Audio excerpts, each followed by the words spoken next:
Zechariah 13:7, Awake, O sword, against my shepherd, and against the man who is my fellow, saith the Lord of hosts, smite the shepherd, and the sheep shall be scattered, and I will turn my hand against the little ones. According to the opinion of the Christians, the prophet meant Jesus by the man who is my fellow, and the disciples of Jesus by the expression, smite the shepherd and the sheep shall be scattered.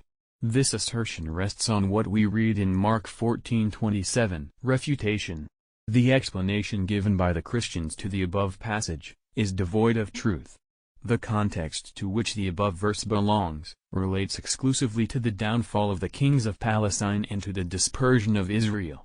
Simultaneously with that event the destruction of idolaters was to take place, and the righteous alone were to be saved from utter annihilation.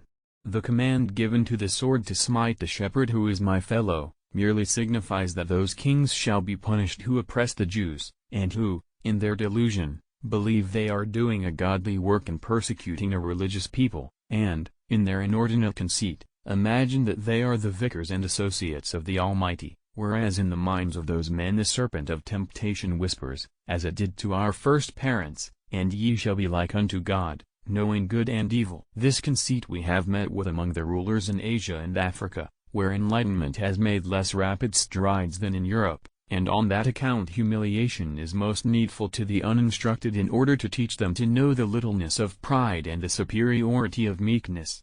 Smite the shepherd and the sheep shall be scattered.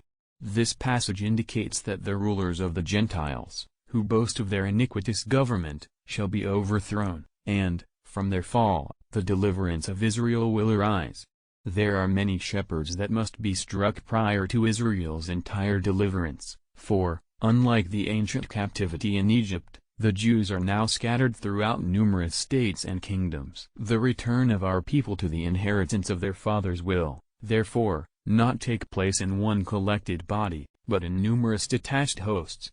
The term of the above passage occurs also in the form of a noun in Isaiah 11:12, and he shall gather the dispersed, of Judah. And I will turn my hand against the little ones. This passage likewise alludes to the subdued and powerless princes who shall be visited with humiliation according to their demerits.